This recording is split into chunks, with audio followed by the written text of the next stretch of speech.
Hello friends, कैसे हैं आप लोग। आज की वीडियो में ईवीएस पेडागोजी से संबंधित 30 महत्वपूर्ण प्रश्नों को करने वाले हैं। ये सभी प्रीवियस ईयर क्वेश्चन है जो सीटेट एग्जाम में पूछा गया था, इसलिए आप वीडियो को पूरा देखिए और सभी प्रश्नों का उत्तर देने की कोशिश कीजिए। चलिए वीडियो को शुरू करते हैं और अपना पहला प्रश्न देखते हैं। कक्षा 5 की शिक्षिका एक एल्युमिनियम फाइल लेती है और पानी में डाल देती है एवं दिखाती है कि वह ऊपर तैरता है। फिर वह फाइल को मरोड़कर जोर से दबाती है और फिर से पानी में डालती है तथा शिक्षार्थियों को दिखाती है कि वह डूबता है। बाद में वह शिक्षार्थियों को यह सोचने और कारण देने के लिए कहती है कि ऐसा क्यों हुआ। इस प्रश्न का उत्तर देने में निम्नलिखित में से कौन से प्रकरण कौशल का प्रयोग किया जाएगा। ऑप्शन है वर्गीकरण, परिकल्पना, अवलोकन, मापन। आपको सही प्रश्नों का उत्तर कमेंट बॉक्स में देना है। ऑप्शन सी से हो जाएगा अवलोकन कौशल। आइए इसके बारे में विस्तार में जानते हैं। किसी घटना को देखकर उसके कारण का पता लगाना अवलोकन कौशल कहलाता है। अतः कक्षा 5 के विद्यार्थियों के सामने शिक्षिका द्वारा जो घटना दिखाई गई उस घटना पर विद्यार्थी अपने विचार तथा घटना के कारणों को अवलोकन कौशल के द्वारा व्यक्त करेंगे। अगला क्वेश्चन, पर्यावरण अध्ययन के शिक्षा शास्त्र के संदर्भ में सिवाय डैश के निम्नलिखित सभी वांछनीय अभ्यास है।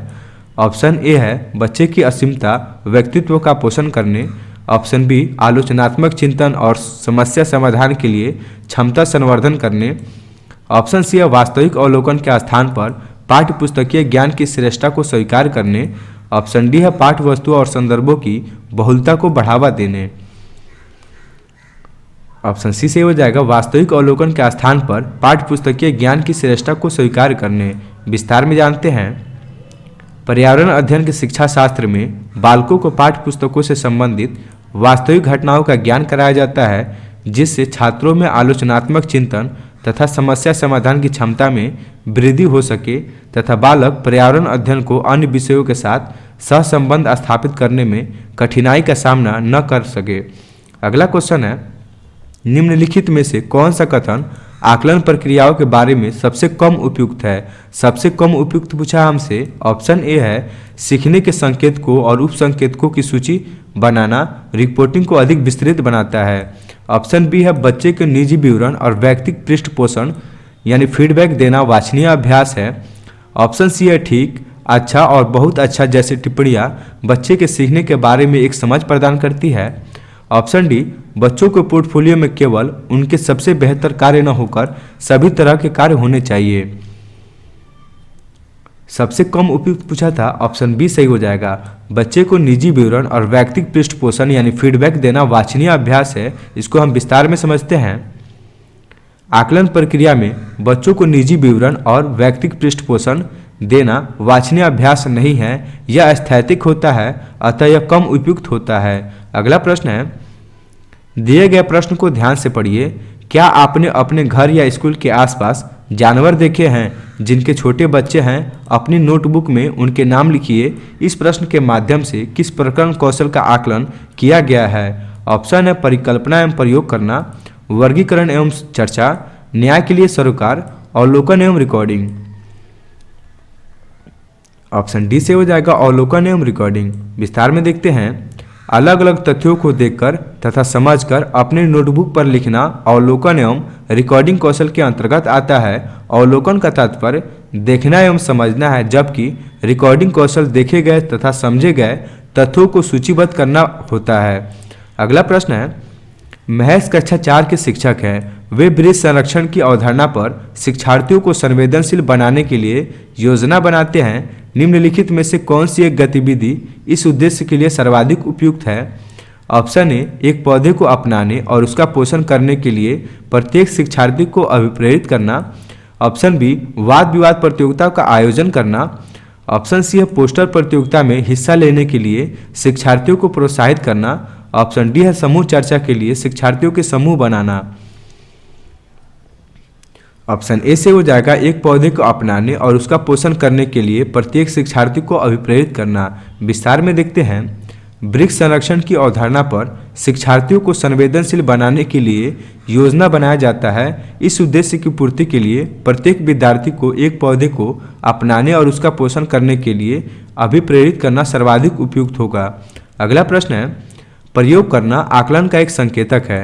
निम्नलिखित में से कौन सा एक प्रयोग करने संबंधी संकेतक का आकलन करने का सबसे उपयुक्त तरीका है? ऑप्शन है सृजनात्मक लेखन, चित्र पठन, निर्दर्शन यानी प्रदर्शन, हस्तपरक गतिविधि।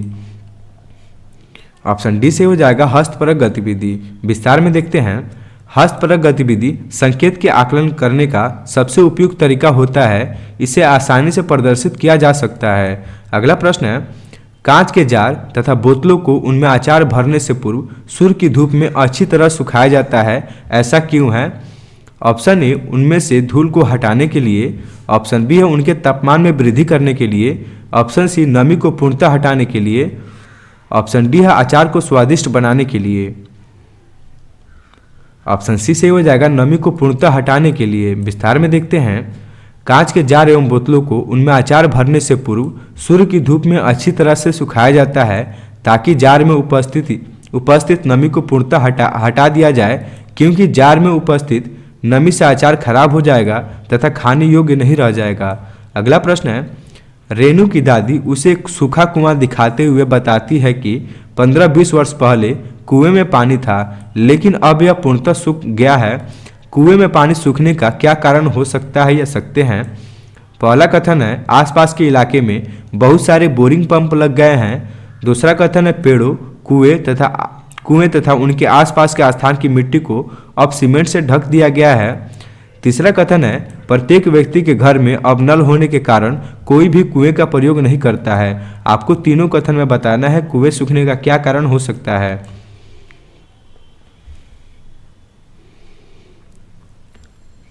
पहला सही है, दूसरा कथन सही है। इस प्रश्न का उत्तर पहला और दूसरा होगा। ऑप्शन बी सही हो जाएगा।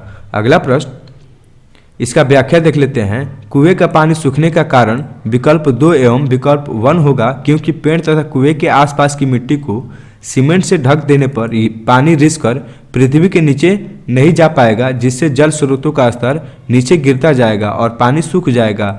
आसपास के इलाकों में बहुत सारे बोरिंग पंप लग जाने से पंपों के द्वारा जल का ज़्यादा उपयोग किया जाएगा। इस क्रिया के द्वारा भी जल स्तर नीचे चला जाएगा और कुएं का पानी सूख जाएगा। अगला प्रश्न है, बगुला भैंस पर बैठता है क्योंकि?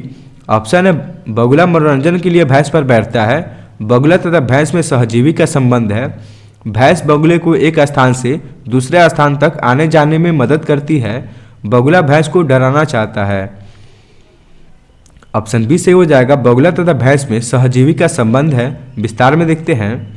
बगुला तथा भैंस में सहजीवी संबंध होता है, इसलिए बगुला भैंस पर बैठता है। सहजीवी का मतलब होता है किसी एक जीव का दूसरे जीव पर आश्रित होना, आंशिक रूप से अपने जीवन का निर्वाह करते हैं। अगला प्रश्न, निम्नलिखित में से जड़ का कौन सा कार्य पौधों के लिए नहीं है? हमसे नहीं है पूछा है। ऑप्शन ए ह्यूमस उपलब्ध कराना, ऑप्शन बी है भोजन भंडारण यानी संचित करना, पौधों को सहारा देना, जल तथा खनिजों का अवशोषण करना। आपको बताना है इनमें से कौन सा जड़ का कार्य नहीं है। ये तीनों ही जड़ का कार्य है। ऑप्शन ए नहीं होगा, इसलिए इस प्रश्न का उत्तर ऑप्शन ए हो जाएगा। जड़ ह्यूमस उपलब्ध नहीं कराता है, ये मिट्टी कराता है। आइए विस्तार में पढ़ते हैं। जड़ पौधों को बहुत महत्वपूर्ण भाग होता है। जड़ का कार्य पौधों के लिए निम्न होते हैं। पहला भोजन भंडारण, पौधों को सहारा देना, जल तथा खनिजों का अवशोषण करना। ये तीनों जड़ का कार्य होता है, जबकि ह्यूमस मिट्टी के द्वारा उपलब्ध कराया जाता है। अगला प्रश्न, कर्णम मल्लेश्वरी के विषय में नीचे दिए गए कथनों पर विचार कीजिए।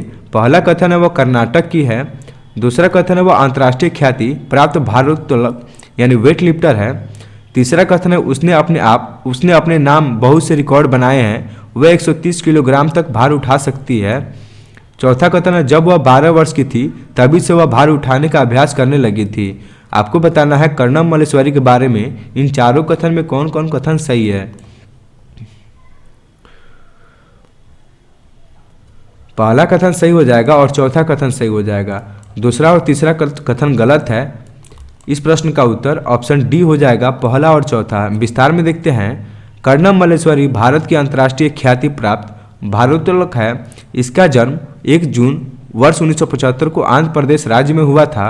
मल्लेश्वरी वर्ष 2000 में ग्रीष्मकालीन ओलंपिक सिडनी ऑस्ट्रेलिया में 240 किलोग्राम तक भार उठाकर भारतीय रिकॉर्ड बनाने वाली प्रथम भारतीय महिला बनी। मल्लेश्वरी 12 वर्ष की आयु से ही भारोत्तोलक प्रतियोगिता में भाग लेना प्रारंभ किया था तथा 7 बार नेशनल चैंपियन रही। अगला प्रश्न है, सीढ़ीदार कुएं अथवा बावड़ी, जिसे हम बावड़ी बोलते हैं, बावली यानी बावड़ी से संबंधित निम्नलिखित कुछ कथन दिए गए हैं। पहला कथन है सामुदायिक स्रोत के रूप में उनका प्रयोग होता है। दूसरा कथन है वे जल भंडारण तथा संरक्षण की पारंपरिक व्यवस्था है। तीसरा कथन है उनका निर्माण मुख्यतः वर्षा रहित राज्यों में होता है। चौथा कथन है उनमें केवल संदूषित जल होता है। आपको बावड़ी के बारे में चारों कथन में सही कथन बताना है।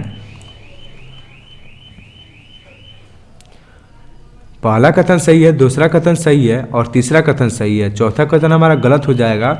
इस प्रश्न का उत्तर ऑप्शन ए हो जाएगा, पहला, दूसरा और तीसरा। इसको विस्तार में देखते हैं।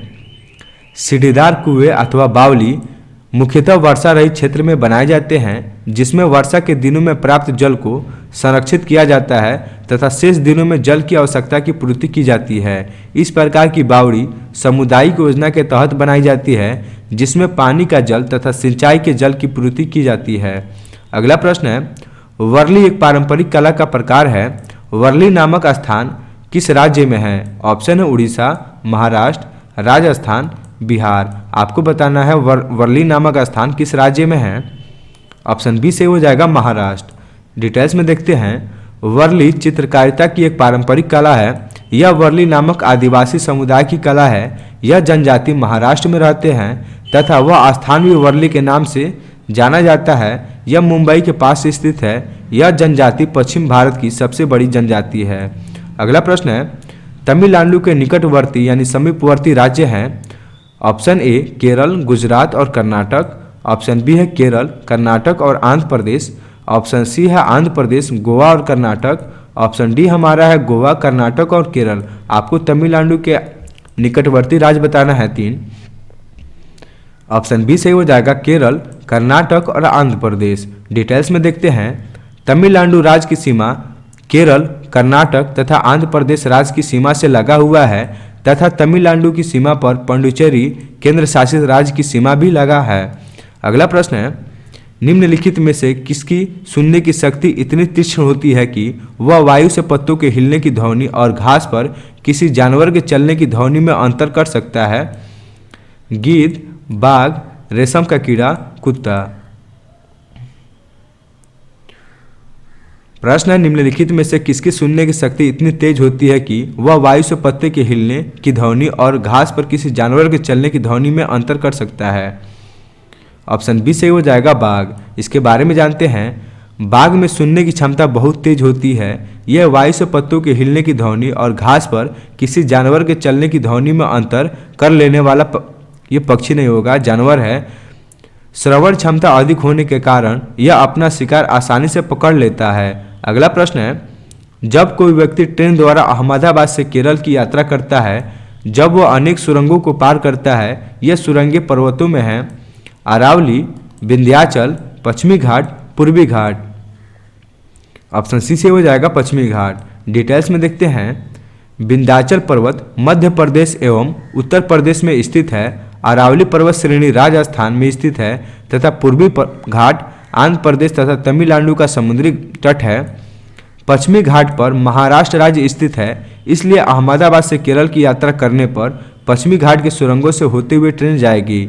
अगला प्रश्न है, पृथ्वी गोल है। वास्तव में पृथ्वी पर ऊपर नीचे कुछ नहीं होता, केवल सापेक्ष होता है। हम भारत के लोग डैश के लोगों के सापेक्ष उल्टे हो सकते हैं। Libya, Alaska, Algeria, Argentina. Option D से हो जाएगा अर्जेंटीना। ग्लोब पर भारत की स्थिति तथा अलास्का की स्थिति देख, या अलास्का नहीं होगा, अर्जेंटीना होगा, अर्जेंटीना कर लीजिएगा। ग्लोब पर भारत की स्थिति तथा अर्जेंटीना की स्थिति देखने पर पता चलता है कि हम भारत के लोग अर्जेंटीना के लोगों के सापेक्ष उल्टे हो सकते हैं। अगला प्रश्न है, मच्छरों के प्रजनन की रोकथाम के लिए ठहरे पानी पर तेल डालने की सलाह दी जाती है। ऐसा इसलिए है क्योंकि ऑप्शन ए मच्छरों को तेल द्वारा विकसित किया जाता है। ऑप्शन बी है तेल ऑक्सीजन की आपूर्ति को काट देता है, जिससे मच्छरों का प्रजनन थम जाता है।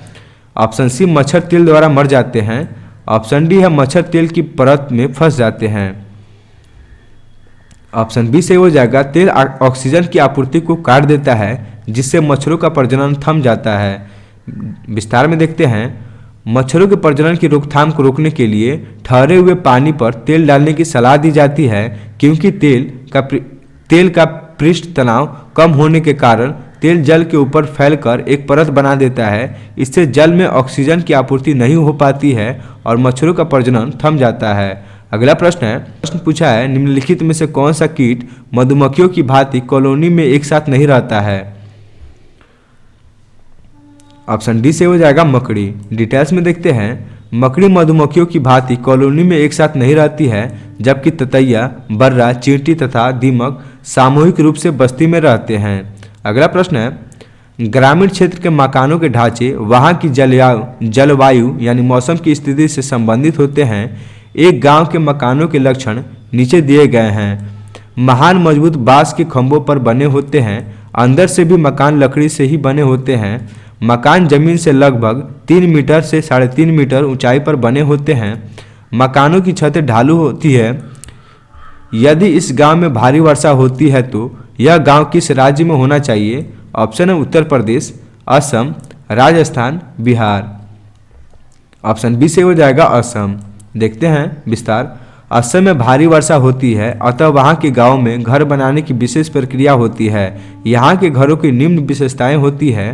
पहला विशेषता है मकान मजबूत बांस के खंभों पर बने होते हैं। दूसरा विशेषता है लकड़ी से निर्मित होते हैं। तीसरा है मकान जमीन से 3 से 3.5 मीटर ऊंचाई पर बने होते हैं। मकान की छतें ढालू होती है। अगला प्रश्न है, कुड़ुक कहाँ के लोगों की भाषा है? ऑप्शन है मणिपुर, मिजोरम, अरुणाचल प्रदेश, झारखंड। ऑप्शन डी से हो जाएगा झारखंड। विस्तार में देखते हैं। कुड़ुक ओराव जनजाति द्वारा बोली जाने वाली भाषा है और यह जनजाति मुख्यतः झारखंड, छत्तीसगढ़ एवं उड़ीसा राज्य में निवास करती है। अगला प्रश्न है, राष्ट्रीय पाठचर्या की रूपरेखा 2005 के अनुसार निम्नलिखित में से कौन सी एक पर्यावरण अध्ययन की विषय वस्तु यानी थीम है? सौरमंडल, भोजन, मौसम, ऊर्जा। ऑप्शन बी से हो जाएगा भोजन। विस्तार में समझते हैं। राष्ट्रीय पाठचर्या की रूपरेखा 2005 के अनुसार भोजन पर्यावरण अध्ययन की विषय वस्तु है, जबकि सौर मंडल एवं मौसम भूगोल की विषय वस्तु है तथा ऊर्जा विज्ञान की विषय वस्तु है। अगला प्रश्न है, पर्यावरण अध्ययन में विषय वस्तु यानी थीम आधारित उपागम को अपनाने के समर्थन में निम्नलिखित में से कौन सा तर्क सबसे अधिक सशक्त है? ऑप्शन ए, यह शिक्षण को अधिक रोचक और गतिविधि आधारित बनाने में मदद करता है। ऑप्शन बी है, यह पाठ्य योजनाओं को एक ढांचा प्रदान करने और शिक्षण को अधिक प्रभावी बनाने में मदद करता है। ऑप्शन सी है, यह अवधारणाओं, मुद्दों और कौशलों के बृहद विस्तार को सम्मिलित करने में मदद करता है। ऑप्शन डी है, यह विषय सीमाओं को नरम बनाने और संपूर्णता में ज्ञान को प्राप्त करने में मदद करता है। ऑप्शन डी सही हो जाएगा, यह विषय सीमाओं को नरम बनाने और संपूर्णता में ज्ञान को प्राप्त करने में मदद करता है। विस्तार में देखते हैं। पर्यावरण अध्ययन में विषय वस्तु यानी थीम आधारित उपागम को अपनाने के समर्थन में सर्वाधिक सशक्त तर्क यह हो सकता है कि यह विषय वस्तु विषय सीमाओं को नरम बनाने और संपूर्णता में ज्ञान को प्राप्त करने में मदद करता है। अगला प्रश्न है, प्राथमिक कक्षाओं में पर्यावरण अध्ययन को सीखने सिखाने में कहानियाँ एक महत्वपूर्ण पहलू है। पर्यावरण अध्ययन के कक्षा कक्ष में कहानी सुनाने के लिए निम्नलिखित में से कौन सा सबसे कम उपयुक्त कारण है? सबसे कम कारण पूछा है। ऑप्शन ए, कहानियाँ अनेक विषय क्षेत्रों को छूती है। ऑप्शन बी, कहानियों में व्यक्तियों के अनुभव शामिल होते हैं। ऑप्शन सी है, कहानियाँ कक्षा प्रबंधन में सहायता करती है। ऑप्शन डी है, कहानियाँ पर्यावरण अध्ययन अवधारणाओं से संबंध जोड़ने के लिए संदर्भ उपलब्ध कराती है। सबसे कम उपयुक्त पूछा था, ऑप्शन डी सही हो जाएगा। कहानियाँ पर्यावरण अध्ययन अवधारणाओं से संबंध जोड़ने के लिए संदर्भ उपलब्ध कराती है। विस्तार में देखते हैं। प्राथमिक कक्षाओं में पर्यावरण अध्ययन को सीखने सिखाने में कहानियाँ एक महत्वपूर्ण पहल है, क्योंकि कहानियों में व्यक्ति के अनुभव शामिल होते हैं तथा कहानी कई विषय क्षेत्र को भी छूती है और साथ ही साथ कक्षा प्रबंध में सहायता करती है। कहानियाँ पर्यावरण अध्ययन अवधारणाओं से संबंध जोड़ने के लिए संदर्भ उपलब्ध कराती है, परंतु यह शिक्षण कौशल में उपयुक्त बहुत कम होता है। अगला प्रश्न है, कक्षा 4 के शिक्षक एक सवाल देते हैं, पेड़ों के 5 लाभ लिखिए, जबकि कक्षा 5 के शिक्षक निम्न सवाल देते हैं, क्या होगा अगर धरती पर कोई पेड़ ना हो? इन सवालों की प्रकृति कैसी है? ऑप्शन ए मुक्त अंत वाला अभिसारी है और बंद अंत वाला अपसारी है। ऑप्शन बी बंद अंत वाला अभिसारी है और मुक्त अंत वाला अपसारी है। ऑप्शन सी है मुक्त अंत वाला अपसारी है और बंद अंत वाला अभिसारी है। ऑप्शन डी बंद अंत वाला अपसारी है और मुक्त अंत वाला अभिसारी है। ऑप्शन डी सही हो जाएगा, बंद अंत वाला अपसारी है और मुक्त अंत वाला अभिसारी है। इसकी व्याख्या देखते हैं। जब किसी प्रश्न का उत्तर निश्चित सीमा में बांधकर नहीं लिखा जाता वह मुक्त अंत वाला अभिसारी प्रकृति का होता है, जबकि निश्चित सीमा तथा अनिवार्य शर्त के अनुसार लिखा जाए तो वह बहुमत वाला अपसारी प्रकृति का होता है। कक्षा 4 के सवाल के अनुसार पेड़ के लाभ लिखना किसी निश्चित सीमा का निर्धारण नहीं करता, अतः यह मुक्त अंत वाला अभिसारी प्रकृति का है। जबकि कक्षा 5 के सवाल के अनुसार अगर पृथ्वी या पेड़ न बचे तो धरती पर क्या होगा, यहाँ पेड़ न होना एक अनिवार्य शर्त लगा दी गई, अतः यह बहु अंत वाला अपसारी प्रकृति का है। अगला प्रश्न, पर्यावरण अध्ययन की अतः विषयी प्रकृति पर्यावरणीय मुद्दों को डैश द्वारा संबोधित करती है। ऑप्शन ए सामाजिक विज्ञान और पर्यावरण शिक्षा की विषय वस्तु और पद्धति के प्रयोग। ऑप्शन बी है विज्ञान और सामाजिक विज्ञान की विषय वस्तु और पद्धति के प्रयोग। ऑप्शन सी है विज्ञान की विषय वस्तु और पद्धति के प्रयोग। ऑप्शन डी विज्ञान, सामाजिक विज्ञान और पर्यावरण शिक्षा की विषय वस्तु और पद्धतियों के प्रयोग। ऑप्शन डी सही हो जाएगा, विज्ञान, सामाजिक विज्ञान और पर्यावरण शिक्षा की विषय वस्तु और पद्धति के प्रयोग। इसकी व्याख्या देखते हैं। पर्यावरण अध्ययन की अतः विषयी प्रकृति पर्यावरणीय मुद्दों को विज्ञान, सामाजिक विज्ञान और पर्यावरण शिक्षा की विषय वस्तु और पद्धति के प्रयोग द्वारा संबोधित किया जाता है। दोस्तों उम्मीद करता हूँ आपको सभी प्रश्न अच्छा लगा होगा और आप सभी प्रश्न का जवाब भी दिया होंगे। वीडियो अच्छा लगा हो तो वीडियो को लाइक कीजिए। मिलते हैं हम आपसे नेक्स्ट वीडियो में।